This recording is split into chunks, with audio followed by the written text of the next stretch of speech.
And now, it's time for another Dice Tower review with Ryan Metzler.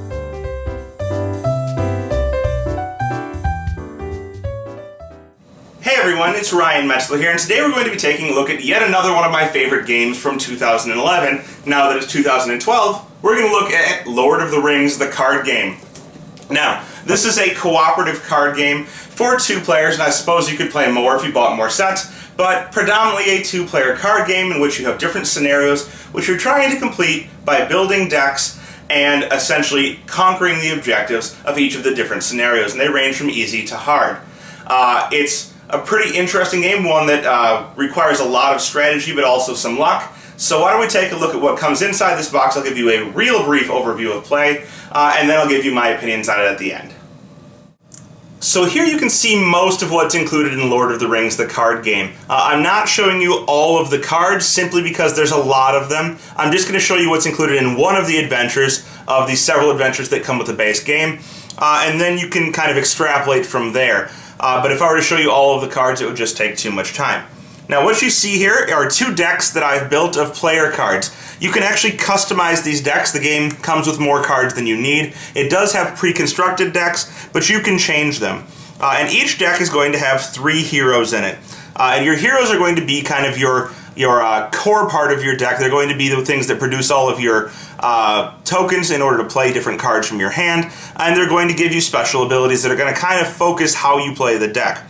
So for example, we have Eowyn here, and Eowyn has several characteristics on her. At the top you can see her threat level, which will dictate how much enemies are going to attack you, and then underneath that it may be hard to see, but we have 4 here next to this little shield. That is her questing ability, 1 next to some crossed axes, and that's her ability to attack, and 1 next to a different shield, which is her ability to defend. And that'll all make more sense here momentarily. Additionally, she has a 3 on her card, which is her hit points.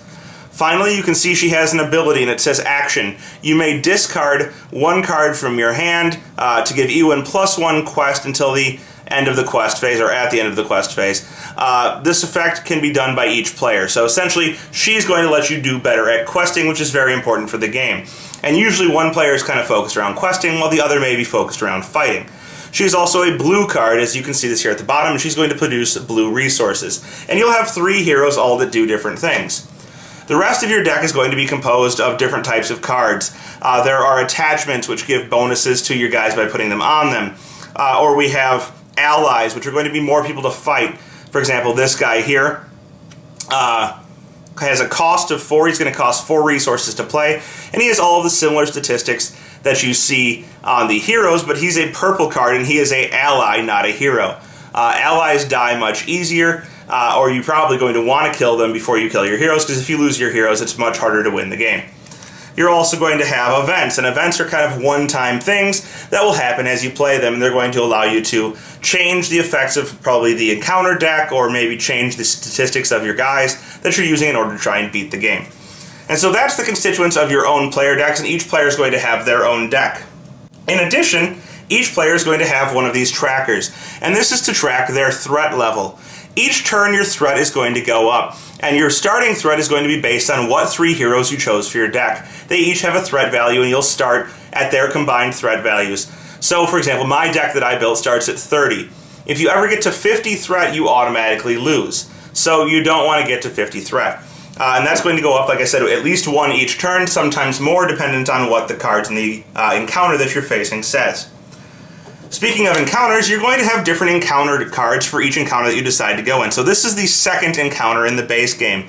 It's called Journey Along the Anduin, and so there are different cards which are going to determine what happens in each phase of these adventures. And so the first phase of the Journey Along the River Anduin is Phase 1A, and it's always Phase 1A. It's going to tell you what enemy cards to include using these symbols here, and it's going to tell you any other setup stuff that you need to know. So it says you reveal 1 card from the encounter deck for each player, so you're going to reveal 2 cards for 2 players from the encounter deck, and that's what you're going to start facing.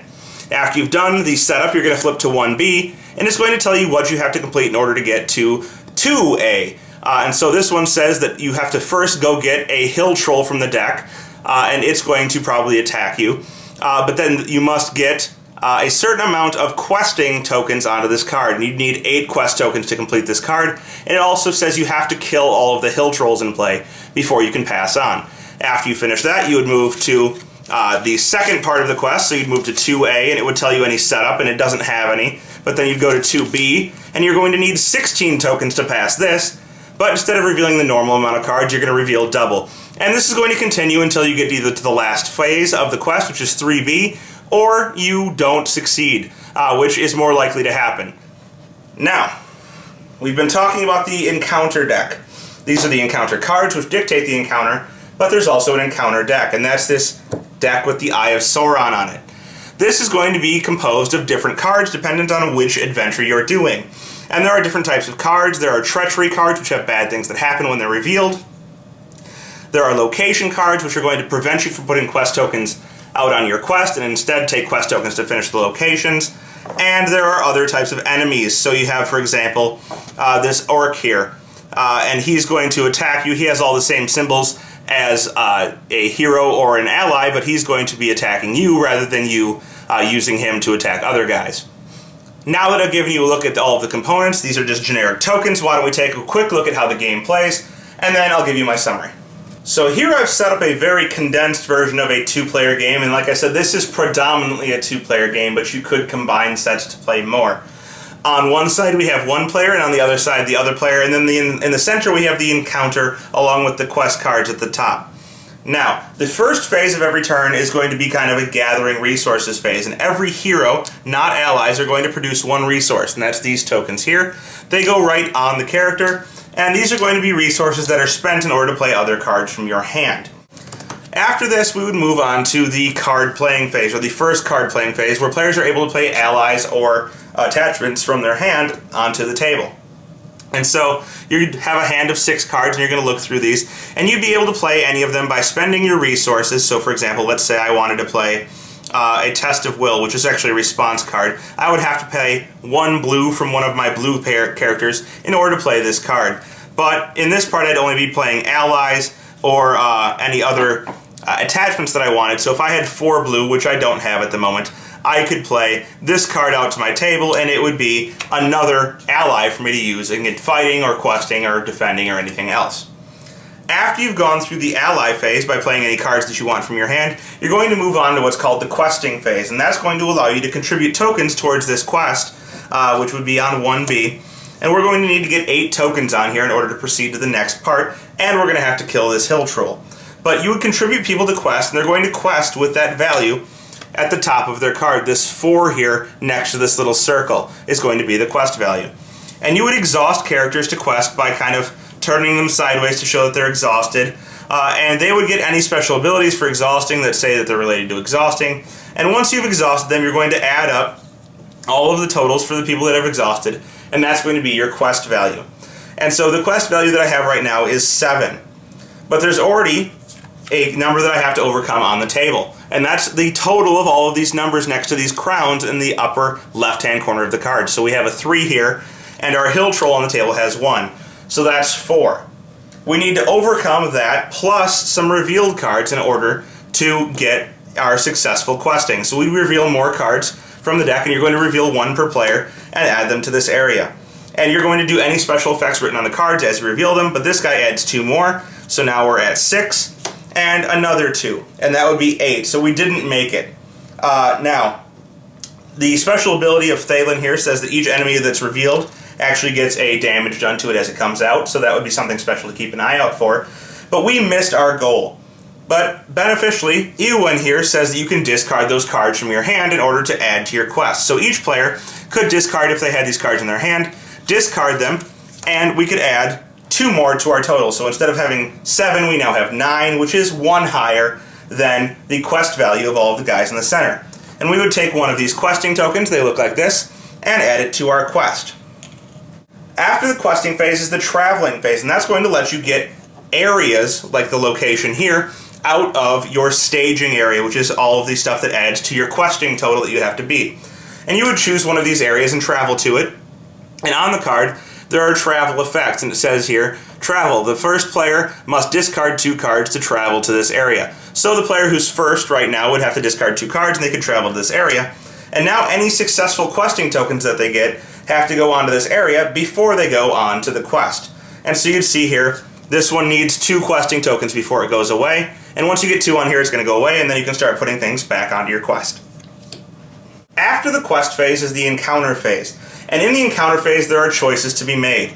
You may first optionally engage 1 monster per player in order to fight it, and what you do is choose a monster that you wanted to fight and put it in front of you. But remember, those monsters are going to attack you. It gets them out of the staging area, meaning that they no longer count towards your quest, but you'll have to fight it and take damage and kill it, hopefully, before it can attack you more times. Additionally, after you've chosen, you're going to get any enemies that are equal to or lower than your threat value. For example, this guy here is at 30, and my threat value is at 30. He's going to attack me automatically. So this hill troll, I don't have a choice. If I choose to take him, that's fine, but if I don't choose to take him, he's going to attack me anyway. And these enemies would move in front of you, and you would have to deal with them accordingly. So let's say that the other player took this 20 character, I took the 30, and the 35 doesn't attack yet because its value is higher than our threats. At this point, the enemies would attack first, and you're going to have to block whatever their attack is.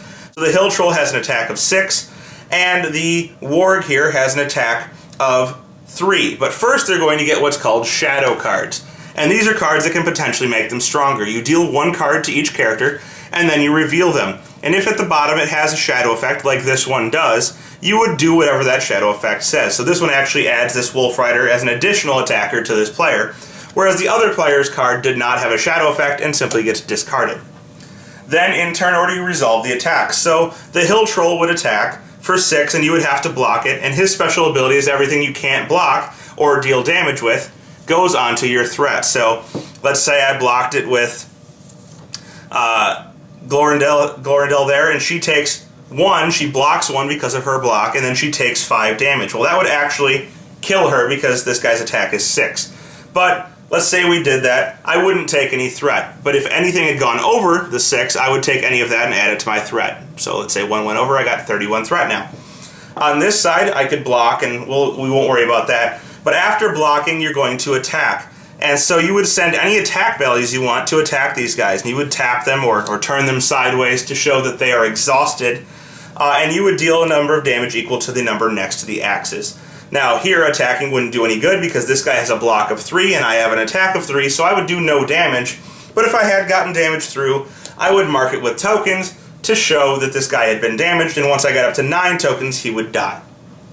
After the attack phase, you're going to move on to the kind of end of round phase. You're going to untap or unexhaust all of your guys, and then you start a new turn by drawing a new card, increasing your threat by 1, and putting new tokens onto all of your surviving heroes in order to better cast spells or cards for the next turn.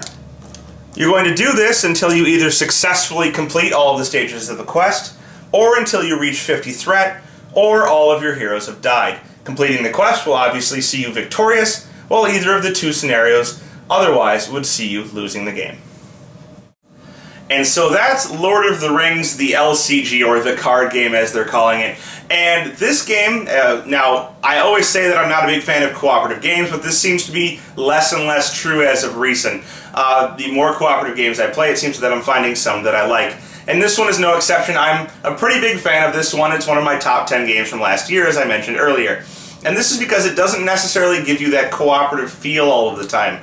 Both players have their own decks. They're kind of trying to do their own thing while maintaining what's best for the adventure. One player could be focusing on questing while the other one focuses primarily on fighting, or they could try and share the two parts of the quest in order to accomplish it more cooperatively, but you can do it separately. There are different ranges of quests, starting from the intro scenario, which is really easy, to some of the later ones, which are much, much more difficult. And I will say that sometimes I get pretty upset with the game because I feel like I lose purely based on luck, not based on what I'm doing. But with any good cooperative game, there's going to be that aspect of luck which keeps you from winning the game too easily. So I can't say that I wish I would win more, I just wish that I would win more.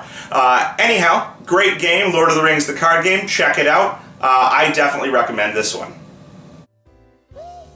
Thanks for joining us today. For more written, audio and video reviews, as well as the #1 board game podcast, check out the website at www.thedicetower.com.